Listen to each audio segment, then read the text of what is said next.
Breaking news Gandikota గుట్టు బహుశా పోలీసులు ఈ రోజు విప్పే అవకాశం కనిపిస్తోంది. విచారించే కొద్దీ గండికోట గుట్టు వీడుతున్నట్టుగానే కనిపిస్తోంది. 14వ తారీఖున గండిపేటలో ఇంటర్ బాలిక హత్య జరిగింది. ఆ రోజు నుంచి ఇప్పటి వరకు పోలీసులు ఎంతో మందిని విచారించారు, కానీ ఎక్కడ కూడా క్లూస్ దొరకలేదు. విచారణలో అటు తిరిగి ఇటు తిరిగి ఆ వివరాలన్నీ కూడా వాళ్ళ అమ్మ దగ్గరికి అన్న దగ్గరికి వచ్చి విచారణ అంతా ఆగుతూ ఉండటంతో వాళ్ళ అన్నలను మరోసారి నిన్న పిలిపించారు. కొండయ్య, బ్రహ్మయ్య, సురేంద్ర ఈ ముగ్గురిని పిలిపించారు. కానీ సురేంద్ర తొలి రోజు నుంచి చెబుతున్నాడు, చెల్లిని చంపుకునేంత దుర్మార్గున్నా నేను అని ఈ కొండయ్య అంటున్నాడు.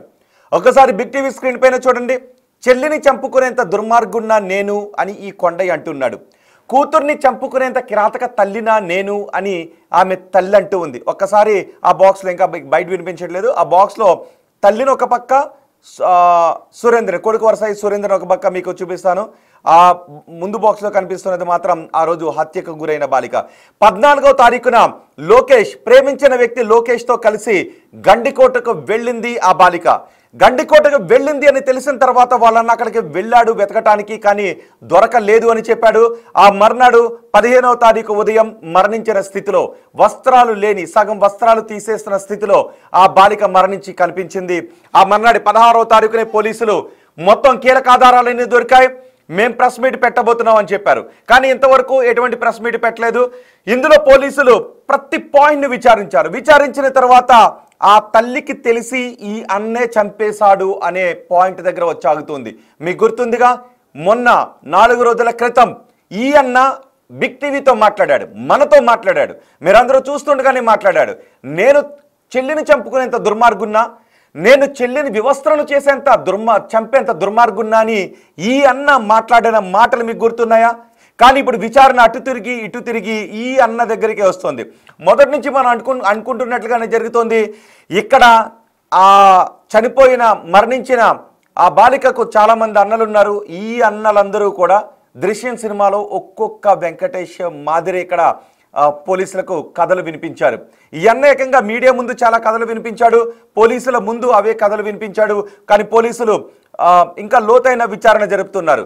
కొండయ్య ఫోన్ని తీసుకున్నారు పోలీసులు. అంతేకాదు సురేంద్ర ఫోన్ని కూడా తీసుకున్నారు. ఇప్పుడు సురేంద్ర ఫోన్ కంటిన్యూస్గా స్విచ్ ఆఫ్ వస్తుంది. రోజు సురేంద్రని పిలుస్తూ ఉన్నారు, విచారించి పంపిస్తూ ఉన్నారు. ఆ రోజు కూడా మనం ఇక్కడ నుంచే సురేంద్రకు కాల్ చేశాం. సురేంద్ర మనతో మాట్లాడాడు, చాలా వినయంగా మాట్లాడాడు. నేను చెల్లిని చంపుకునేంత దుర్మార్గున్నా అన్నాడు. చెల్లితో నాకు ఎంతో అనుబంధం ఉంది అన్నాడు. చెల్లంటే తనకు చాలా ఇష్టం అన్నాడు. అలాంటి చెల్లిని వివస్త్రను చేసి చంపుతానా అని అన్నాడు. సో జనాలు నమ్మారు. నిజమే, చెల్లిని ఎవరైనా ఇంత దారుణంగా వివస్త్రం చేసి మరీ చంపుతారా? ఇది పరువు హత్య అయితే వివస్త్రం చేసి చంపుతారని కొంతమంది ఆలోచించారు. కానీ విచారణ అటు తిరిగి ఇటు తిరిగి ఈ అన్న దగ్గరికే వస్తుంది. ఒకవేళ ఈ రోజు సాయంత్రానికి పోలీసులు ఈ అన్నే చంపాడు అనే విషయాన్ని చెబితే బహుశా ఇప్పటి వరకు మనం చూసిన ఈ నేరాలు ఘోరాల ప్రపంచంలో ఇంతకు మించిన ఘోరం ఉండదేమో. చెల్లిని చంపడం ఒక ఘోరం అయితే, చెల్లిని వివస్త్రను చేసి మరీ చంపడం, ఆ పొదలో పడేయడం ఇంకెంత ఘోరం అవుతుంది. ఈ అన్న అలాంటి ఘోరానికి పాల్పడ్డాడు అని మరికొద్దిసేపట్లో పోలీసులు చెప్పబోతున్నారా? ఒక్కసారి నేను ఈ అన్నకి కాల్ చేస్తాను. ఆ రోజు మనతో మాట్లాడాడు కదా ఈ అన్న, ఆ బాలిక, ఆ చనిపోయిన బాలిక అన్న, ఒక్కసారి ఫోన్ చేద్దాం. ఆ రోజు రింగ్ అయింది. ఆ రోజు కూడా మనమే అనుకున్నాం ఇతను పారిపోయాడు సురేంద్ర, ఫోన్ స్విచ్ ఆఫ్లో ఉంది అని అంటూ ఉన్నారని అనుకున్నాం. కానీ రింగ్ అయింది అంటే ఎక్కడా కూడా దొరకకూడదు, పోలీసులకు ఏ మాత్రం అనుమానం రాకూడదు, మీడియాకు ఏ మాత్రం అనుమానం రాకూడదు అని ప్లాన్ చేశాడు. ఇదిగో నా దగ్గర నెంబర్ ఉంది, కాల్ చేస్తున్నాను. ప్రస్తుతం స్విచ్ ఆఫ్ వస్తుంది. ఎందుకు స్విచ్ ఆఫ్ వస్తుంది అంటే పోలీసులు అతని ఫోన్ని తీసుకున్నారు. గండిపేట వెళ్ళిన రోజు, ఆ రోజు ఉదయం నుంచి సాయంత్రం వరకు ఎవరెవరితో ఫోన్లు మాట్లాడాడు, ఎక్కడెక్కడ తిరిగాడు అనే కాల్ డేటాను తీసుకుంటున్నారు. అంతేకాదు ఇంకొక అన్న వరుస అవుతాడు కొండయ్య, బ్రహ్మయ్య అనే వ్యక్తి సొంత అన్న, వాళ్ళ ముగ్గురు కూడా ఇప్పుడు పోలీసులు ముగ్గురిని కూడా విచారించారు. కొండయ్య ఫోన్ నెంబర్ తీసుకున్నాడు. ఎందుకంటే మొత్తం ఈ గండికోటలో ఇప్పటి వరకు మీరు ఏ సినిమాలోనూ చూడని ఒక కిరాతక వ్యూహాన్ని వీళ్ళు పన్నారు. సీసీ కెమెరాలు ఉన్న దారిలో ఈ అన్న సురేంద్ర వచ్చాడు, సీసీ కెమెరాలో లేని వెనక దారిలో కొండయ్యను పంపించాడు. కొండయ్య ఫోన్ కూడా 2 సార్లు ఆ లొకేషన్స్లో ట్రేస్ అయినట్టుగా పోలీసులు చెప్తున్నారు. సో సాయంత్రానికో రేపటికో పోలీసులు దీనిలో ఒక సంచలనమైనటువంటి విషయాలు చెప్పే అవకాశం ఉంటుంది. బహుశా సంచలన విషయాలు ఈ తల్లి ఆ అన్నతో కలిసి చంపించిందనే విషయాలు పోలీసులు చెబితే కూతుర్ని వివస్త్రను చేసి చంపమని ఏ తల్లైనా ఉంటుందా? ఇప్పటికీ అవే అనుమానాలు ఉన్నాయి చాలా మందిలో. కానీ కూతురు వద్దు అన్న వ్యక్తిని ప్రేమిస్తోంది అని, పరువు పోతోంది అని భయంతో అనే దుర్మార్గమైన ఆలోచనతో వీళ్ళు కూతుర్ని చంపాలని ప్లాన్ చేశారు. ఇంకా ఏంటి అంటే ఇంకొన్ని విషయాలు వస్తున్నాయి. ఆ రోజు ఇద్దరిని, లోకేష్ని ఆ బాలికను, ఇంటర్మీడియట్ చదువుతున్న బాలికని ఇద్దరిని చంపేయాలి అని అనుకున్నారు. కానీ వాళ్ళ మామ అంతకు ముందే ఫోన్ చేశాడు, నీకోసం సురేంద్ర వెతుకుతున్నాడని ఫోన్ చేయడంతో అక్కడ బాలికను వదిలేసి వెళ్ళిపోయాడు. కాబట్టి ఇప్పుడు లోకేష్ ప్రాణాలతో ఉన్నాడు అని చెబుతున్నారు. బహుశా ఇదే విషయాన్ని సాయంత్రానికి పోలీసులు చెప్పే అవకాశం కనిపిస్తోంది. ఎందుకంటే పోలీసుల విచారణ ఎప్పుడు కూడా అన్ని యాంగిల్స్లోనూ విచారణ జరుపుతారు. ఆ తర్వాత ఎక్కడైతే విచారణ ఆగిపోయిందో ఆ పాయింట్స్ అన్నిటిని బ్లాక్ చేసి ఆగిపోయిన చోట అనుమానాస్పదంగా ఎక్కడున్నాయో అక్కడి నుంచి మళ్ళీ పోలీసులు విచారించడం మొదలు పెడతారు. ఇప్పుడు అటు తిరిగి ఇటు తిరిగి ఈ క్రైమ్ కథా చిత్రం గండికోట రహస్యం ఈ అన్న దగ్గరికే వచ్చి ఆగుతోంది, ఆమె తల్లి దగ్గరికే వచ్చి ఆగుతోంది. ఇప్పుడు మీకు ఒక బయట వినిపిస్తాను, ఆ తల్లి మాట్లాడిన మాటలు మీకు వినిపిస్తాను. ఒక్కసారి ఆ తల్లి మాట్లాడిన మాటలు విన్న తర్వాత మనం మాట్లాడుకుందాం. మీకు కూడా ఏమనిపిస్తుందో ఆ తల్లి మాటలు జాగ్రత్తగా వినండి, line to line, word to word వినండి. మీకు అందులో ఆ తల్లి మాట్లాడిన మాటలు ఒక చోట తల్లి మాటలు మనకు అనుమానాస్పదంగా కనిపిస్తాయి. ఆ తల్లి మాట్లాడిన మాటలు ఒక్కసారి వినండి, చూద్దాం. ఏం చెప్పాలి, మీడియాకి మేము చెప్పింది రావట్లేదు సార్. దానికి మీరు ఏది సృష్టించుకొని ఏదేదో ఒకటికొకటి ఏదో మీరు చూపిస్తున్నారు. అలాంటప్పుడు మేము ఏం మాట్లాడాలి? మేము ఒకటి మాట్లాడితే మేము మాట్లాడింది స్పష్టంగా అది వస్తే కదా సార్ మా బాధ తీరేది. మీరు ఏం జరిగిందని చెప్పాలంటే చెప్పండి. ఏం మా పాప సోమవారం పొద్దున 8 గంటలకు కాలేజ్ కని బయలుదేరింటే పాప వచ్చేసి కాలేజ్కి ఇంకా రాలేదని మా ఆయనకు మెసేజ్ పెట్టి కాల్ చేశారు.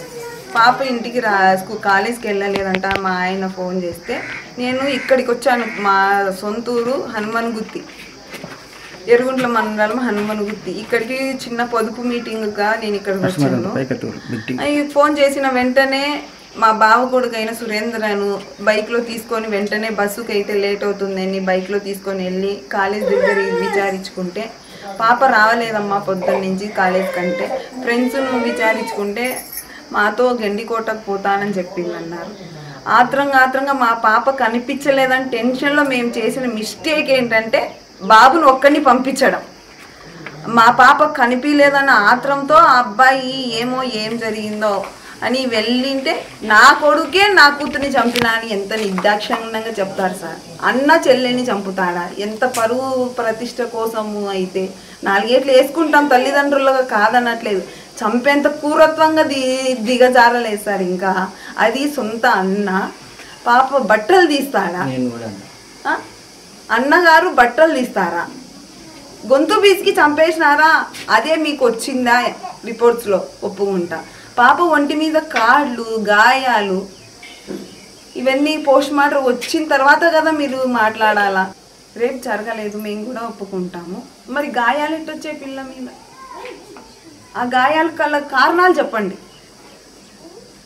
మరి డ్రెస్సు లేకుండా లగ్నంగా ఎట్లా పడింది? మీకు తోడుగుట్టిన వాళ్ళు లేరా? మీకు తోడుగుట్టిన వాళ్ళు తల్లిదండ్రులు అమ్మగారు లేరా? మీరు కోపం చేసుకోరా చెల్లెళ్ళ మీద? ఏదన్నా చిన్న మిస్టేక్ మీ చెల్లెలు చేస్తే ఇంత దారుణంగా బట్టలు తీసి మరీ చంపుతారా? చెప్పండి. మేము అలాగే చేసుకుంటాము, మా ఇళ్ళలో ఇట్లా పద్ధతి ఉంది కాబట్టి మీరు కూడా అట్నే చేసినామని మాట్లాడతారా? మాట్లాడండి. కానీ దేవుడు అనేవాడు ఒకడు ఉంటాడు, నిజాలు తెలుస్తాయి. నా కూతురు ఎంత దుర్మార్గం, ఎంత దయనీయ పరిస్థితుల్లో చూసుకున్నామో మాకు తెలుసు. అలాంటి పరిస్థితే మేమే మాటలు పడుతున్నాం, మేమే మా పిల్లని చంపుకున్నామంటారా? మా పిల్లను మేము ఎక్కడో గండికోటకు తీసుకుపోయి 10 మంది నగ్నంగా అంత చెప్పుకోవాల్సిన అవసరం లేదు, ఇంట్లోనే చేసుకునే వాళ్ళం. ఇంకేంటో న్యాయం చెప్పండి మీరు. మేము మాట్లాడింది వెయ్యండి, వేరేది ఎందుకు వేస్తున్నారు? మా బాధ చెప్పుకునేది మాకు. విన్నారుగా ఆ తల్లి మాట్లాడిన మాటలు. ఆ మాటలు వింటే మీకేమనిపిస్తోంది? ఆఖరిన మాట్లాడిన మాట ఒకవేళ ఏమైనా ఉంటే ఇంట్లోనే చేసుకుంటాం కదా అని. అంటే ఇంట్లోనే చంపుకుంటాం కదా అని మాట్లాడింది. బయట ఎందుకు చంపుతాం, ఇంట్లోనే చంపుతాం కదా అని మాట్లాడింది. అంతేకాదు నగ్నంగా బట్టలు విప్పి చంపుతామని మాట్లాడింది. మరి ఈ తల్లి ఈ మాటలు నిజంగానే అమాయకంగా మాట్లాడిందా లేక అంతా తెలిసి మాట్లాడిందా? ఇప్పుడు ఎందుకు అంటే విచారణ జరుపుతూ ఉంటే, విచారణలో ముందుకెళ్తూ ఉంటే అన్ని పాయింట్స్ వచ్చి తల్లి దగ్గర ఆ అన్న దగ్గర మాత్రమే ఆగుతూ ఉన్నాయి. ఈ తల్లి కళ్ళలో నుంచి కన్నీరు రావడం లేదు, పక్కనే ఉన్న ఆ తండ్రి ముఖంలో బాధ కనిపించటం లేదు, ఆ అన్న కళ్ళలోనూ కన్నీరు కనిపించట్లేదు. ఇంట్లో ఒక అమ్మాయిని అంత కిరాతకంగా ఎవరైనా చంపేస్తే ఇంట్లో ఉన్న వాళ్ళ తల్లి తండ్రి అన్న వాళ్ళ పరిస్థితి ఎలా ఉంటుంది అంటే వాళ్ళని కనీసం నోట్లో నుంచి మాట కూడా రాదు. వాళ్ళకి తలుచుకుని వాళ్ళ కళ్ళల్లో నుంచి ఏడుపు మాత్రమే వస్తుంది. కానీ ఇక్కడ ఎవరి ముఖంలోనూ ఆ బాధ కనిపించడం లేదు అని చాలామంది అంటున్నారు. ఇంతకుముందు మనం చెప్పినప్పుడు కమెంట్స్లో అవే చెప్పారు. నిజంగా వాళ్ళ ముఖంలో బాధ కనిపించట్లేదా? కూతుర్ని కిరాతకంగా చంపబడిన కూతురు తల్లి తండ్రి ఇలా మాట్లాడతారా అని చాలామంది అంటూ ఉన్నారు. మీకేమనిపిస్తుంది? నిజంగానే వాళ్ళ ముఖంలో బాధ కనిపించట్లేదా? ఆ తల్లి అంతా తెలిసే ఆ మాటలు మాట్లాడుతుందా లేక అంతా అమాయకంగా మాట్లాడుతుందా? నిజంగా ఆ తల్లి తెలిసి ఆ అన్న వివస్త్రణ చేసి మరి ఆ చెల్లిని చంపేశాడా? మేము ఇలా చంపుకుంటామా? ఒకవేళ కొడితే కొట్టారు అని అనుకోవచ్చు, కొట్టొచ్చు. కానీ వివస్త్రణ చేసి నగ్నంగా చేసి చెల్లిని చంపేంత కిరాతకంగా అన్నలుంటారా? అలా చంపగలిగే తల్లి ఉంటుందని ఆమె ప్రశ్నిస్తుంది. ఒక్కసారి ఇప్పుడు అన్న మాటలు వినండి. అదిగో ఆ బాక్స్లో కనిపిస్తున్నాడు కదా అతనే అన్న, ఆ మాటలు కూడా వినండి. ఇప్పుడు తల్లి మాటలు అన్న మాటలు విన్న తర్వాత మీకేమనిపిస్తుందో ఒకసారి కమెంట్ బాక్స్లో మీరు కమెంట్ చేయండి. ఒక్కసారి అన్న మాటలు విని మళ్ళీ మాట్లాడుకుందాం. వీడు లోకేష్ అనే పిల్లడు ఉన్నాడు. యాక్చువల్గా వాడు 1 year నుంచి మా చెల్లెని ట్రాప్ చేస్తున్నాడు ఊర్లో. మెయిన్ రీజన్ కూడా ప్రొద్దుటూరు అది చేరడానికి అది కూడా కారణమే. సో మేమేందంటే ఆల్రెడీ వాడి 3 times నేను వార్నింగ్ ఇచ్చాను గట్టిగా. వార్నింగ్ ఇచ్చిన తర్వాత వాడు లేదు నేను అసలు వెళ్ళను, అసలు మీ అమ్మాయి జోలికి రాను అని చెప్పాడు. సరేనేసి ఎందుకంటే ఇప్పుడున్న జనరేషన్ ప్రకారం ఒక అబ్బాయి తప్పు చేస్తుంటే అమ్మాయి సపోర్ట్ కూడా ఉంటుంది. సో అందుకనేసి వాళ్ళని ఏమనలేదు, వాళ్ళకి వార్నింగ్ ఇచ్చాను నార్మల్గానే. నేను నా చెల్లెలు కూడా నేను వార్నింగ్ పెట్టుకున్నాను. తర్వాత వాడు ఏం చేస్తున్నాడంటే ఇట్లా వార్నింగ్ ఇచ్చిన తర్వాత వాడు మళ్ళీ మొదలు పెట్టాడు మా చెల్లెలు మాకు తెలియకుండా. ఏమనంటే ఎలా చేస్తాడంటే, నువ్వు నన్ను లవ్ చేయకుంటే నేను కోసుకుంటాను, తర్వాత బ్లాక్మెయిల్ చేసేవాడు. మీ పేరెంట్స్ మీ అన్న వాళ్ళందరూ జైలుకి వెళ్తారు అని అలా చెప్పేవాడు. మా పాప ఏంటంటే ఇంకా అలా భయపడేసి వాడు ఏం చెప్పినా వినేదనమాట. సో అలా ట్రాప్ చేశాడు. తర్వాత నేనేం చేశాను, కాలేజ్ చూసారుగా వాళ్ళ అన్న మాట్లాడిన మాటలు. ఇంతకుముందు వాళ్ళ అమ్మ మాట్లాడింది, కన్న బిడ్డని ఇలా చంపుకుంటామా, చెల్లిని అన్న వివస్త్రం చేసి చంపుతాడని ఆమె మాట్లాడింది. ఆ తర్వాత అన్న మాట్లాడాడు, తండ్రి మాట్లాడాడు. ఎవరి ముఖంలోనూ బిడ్డను కోల్పోయిన బాధ లేదు, చెల్లిని కోల్పోయిన బాధ లేదు అని అంటూ ఉన్నారు చాలామంది ఆ మాటలు అంటూ ఉన్నారు. మీకు కూడా ఎలా అనిపిస్తుందా? మా ప్రతినిధి శివ మనకు అందుబాటులో ఉన్నారు. ఒకసారి శివతో మాట్లాడే ముందు కొన్ని కమెంట్స్ వచ్చాయి. ఎందుకంటే జనాలు అంటున్న మాటే, జనాలు ఒక్కొక్క మాట అంటూ ఉంటే నిజమే కదా, ఈ యాంగిల్లో కూడా జరుగుండొచ్చు అని జనం చేసే కామెంట్స్లో నుంచి కొన్ని లాజిక్ పాయింట్స్ వస్తూ ఉన్నాయి.